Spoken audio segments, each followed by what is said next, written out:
The Star Trek cast carried a secret for 60 years. They smiled at conventions, signed autographs, but privately harbored deep resentment toward their captain. William Shatner's behavior on set was so bad that crew members walked off. Scripts were rewritten to cut other actors' parts. Friendships were destroyed by his actions. In 2025, at age 94, Shatner finally confessed everything in a documentary that shocked Hollywood. What he revealed about his treatment of the cast explains why they avoided him for decades. His words will break your heart. William Shatner came into the world on March 22, 1931 at 11:45 p.m. in the quiet Notre Dame de Grâce neighborhood of Montreal. He was the only boy in a home with two sisters, Joy and Farah. And the family carried the weight of old traditions mixed with new ambition. His father, Joseph, had arrived in Canada when he was just 17 after leaving Austria-Hungary in the early 1900s. By the 1930s, he had built a clothing manufacturing business strong enough to keep the Shatners secure even during the Great Depression when most families were barely surviving. Little William grew up walking through his father's factory, watching the workers and noticing the people of Montreal who lived with real wealth. Those early moments planted two things inside him: curiosity about business and a deep respect for hard work. His mother, Anne Gomez, brought the softer side into the home. She loved the arts and believed discipline and creativity could live together. That mix of strictness and encouragement shaped the way William saw the world before he was even old enough to understand it. Anne was a trained elocution teacher, a rare job in the 1930s, and she saw something in her son long before others did. At age 8, she put him into children's acting classes, something very few families in Montreal would have paid for back then. By 10, he was on stage as Puck in A Midsummer Night's Dream, learning Shakespeare lines word for word and practicing them at home until his mother was satisfied. She pushed him hard, making him repeat lines for hours, but it built the voice and stage presence the world later recognized. William often said his mother's belief in him was the foundation of every bold choice he ever made. Growing up in Montreal meant living in two languages from the moment he could speak. He was fluent in English and French by age 5 and went on to study at Westmount High School, an English institution founded in 1892. Only about 20% of its students were Jewish during the 1940s. Yet William never seemed intimidated. He jumped into debate clubs, public speaking contests, and school plays.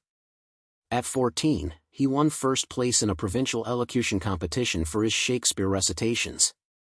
The competition at Westmount was intense, the kind of academic and artistic pressure that quietly builds confidence. William later liked to mention that Leonard Cohen also studied there, a reminder of the talent that passed through the same halls. By age 6, he was already working, something almost unheard of for a child in the 1930s. He became a voice actor for CBC radio dramas, performing weekly during the years before and during World War II. His first role was in The Adventures of Billy Barker, which aired every Saturday night at 7:30 p.m. from 1937 to 1941. He stood on wooden boxes just to reach the microphone and still managed to deliver his lines perfectly. CB Carchides show he completed more than 50 radio before turning 13. These wartime broadcasts reached millions of listeners and they taught young William how to control his voice, shift emotion, and hold the attention of people he would never see. His family story reached even further back. His grandfather, Wolf Shatner, had been born in 1857 in Eastern Europe, likely in today's Ukraine or Lithuania. When Wolf immigrated to Canada in the early 1900s, he changed the family name from Shatner to Shatner, a common choice for immigrants who wanted acceptance in their new country. By the time William was born in 1931, the new name had already blended into their identity. That change carried a quiet meaning for him growing up, a reminder that survival sometimes required reinvention. His father, Joseph, never believed acting was a reliable career. But he didn't stop his son either. He took William to CBC radio studios in the late 1940s and waited while his son earned $3 per episode performing adventure stories. One CBC play in 1948 paid him exactly that for voicing several characters in 1 hour. William later said those drives with his father were some of the earliest moments that made him feel his dreams might actually lead somewhere, and helped him grow in other ways, too. At home, she organized little plays where William always ended up being the lead. These family skits were improvised, silly, and full of costumes, but they helped him learn how to speak in front of people without fear.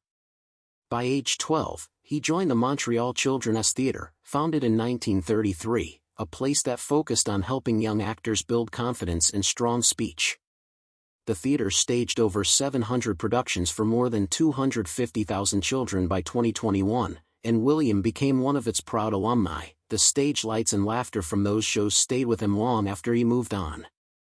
As he entered his teen years, he found another place to grow.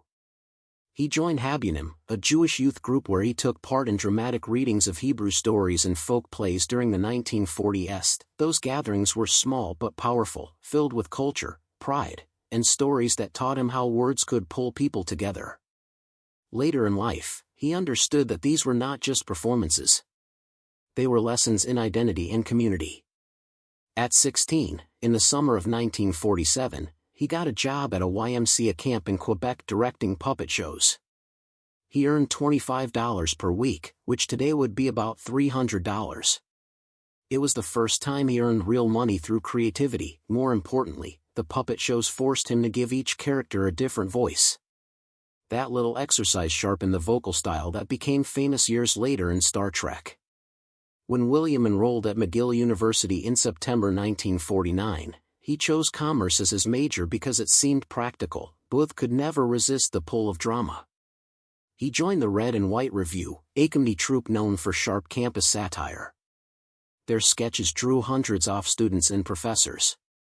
William spent countless nights rehearsing jokes and learning how timing could change everything.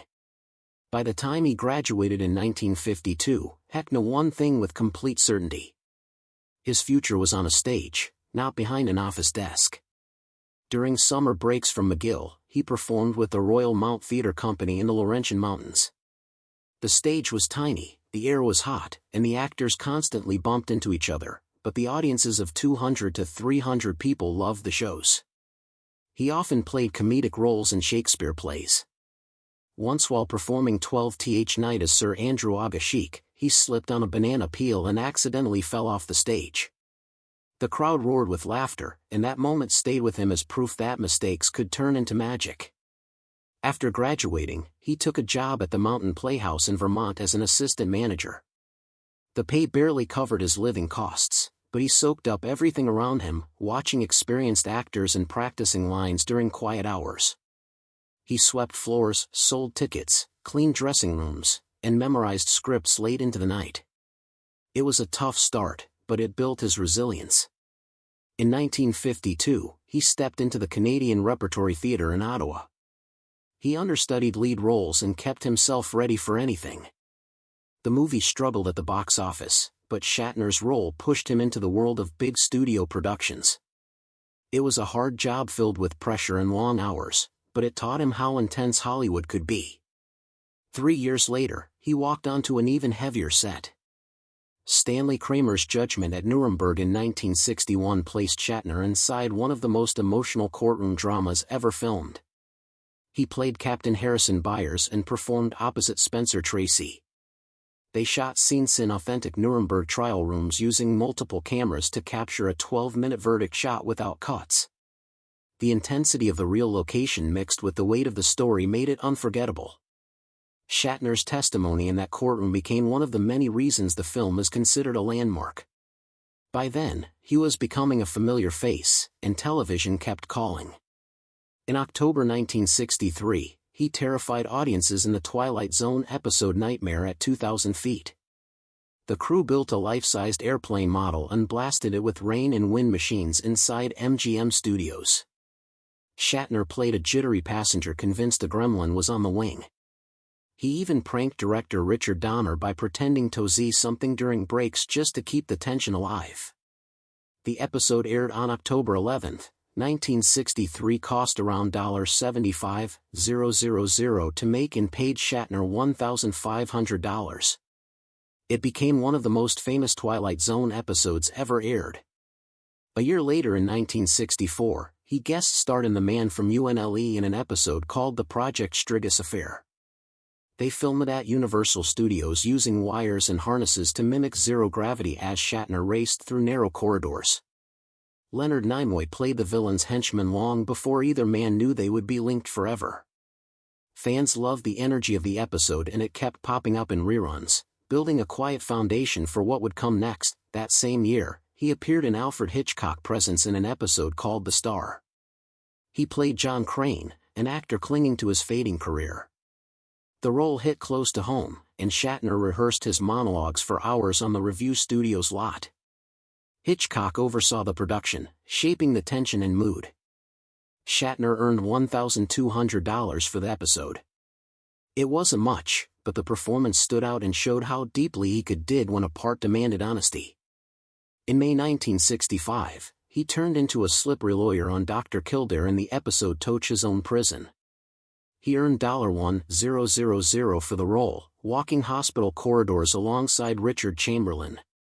The story centered on legal pressure and ethical fights, and Shatner's character pushed the drama toward its boiling point. It was another piece of his growing television career. Then came February 26, 1966, when he rode into guns as a hardened gunfighter in The Town That Wouldn't Die. He used the writing skills he had learned in Canada, galloped across frontier sets at CBS Radford, and performed most of his own stunts. The episode cost over $100,000, a big sum for a Western. His saloon shootout became a favorite among fans remembering his work before Star Trek.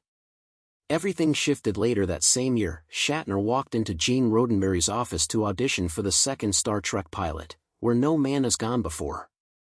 More than 50 actors wanted the role of Captain Kirk, but Shatner read a ship's log entry with so much force that Roddenberry immediately knew he had found his lead. Shatner even told him how brilliant he thought the first pilot, The Cage, was. And his honesty impressed everyone in the room. That moment shaped decades of sci-fi history. When the deal came through, Shatner signed for $5,000 per episode in 1966. It made him one of the highest-paid actors in television. He moved from New York to Los Angeles and learned to memorize 30-page scripts overnight. Leonard Nimoy was earning only $12.50 at first, and the pay gap caused tension. Shatner's contract guaranteed him a $500 raise every season, and his salary became the model for future leads in sci-fi television. During the table read for The Man Trap, the show's premiere episode, Shatner improvised flirtatious lines with the salt vampire creature to give Kirk more charm.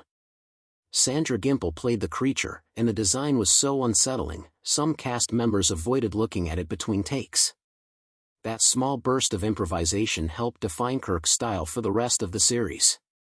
As Star Trek grew, fan mail for Spock exploded. Shatner pushed producers to give Nimoy equal billing.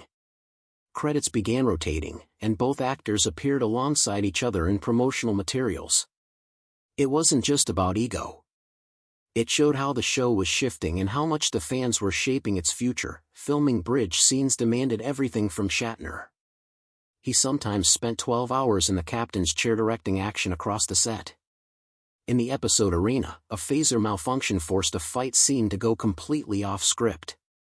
Shatner and the guest star improvised wildly until the director called cut. These unpredictable moments kept the set alive and helped build the show's adventurous tone.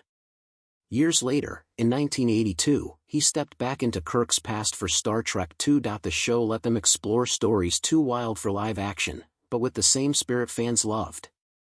In 1968, Star Trek faced cancellation. Fans refused to let it die. An estimated 1.3 million letters flooded NBC. It became one of the biggest TV fan campaigns in history. NBC renewed the show for a third season. Shatner flew to New York in January 1968 to thank fans personally. Their passion saved the show and set the blueprint for future fan movements. After the 1969 finale, Shatner hosted wrap parties and showed secret footage, including an early cut of Turnabout Intruder, where Kirk appears to die. The scene shocked everyone. It never aired and became part of Star Trek folklore. It marked the end of the original run, but also the start of the legend that would follow him for the rest of his life. It all started quietly in 1966 when the cast of Star Trek was still figuring each other out. They were only shooting the first episode, The Man Trap.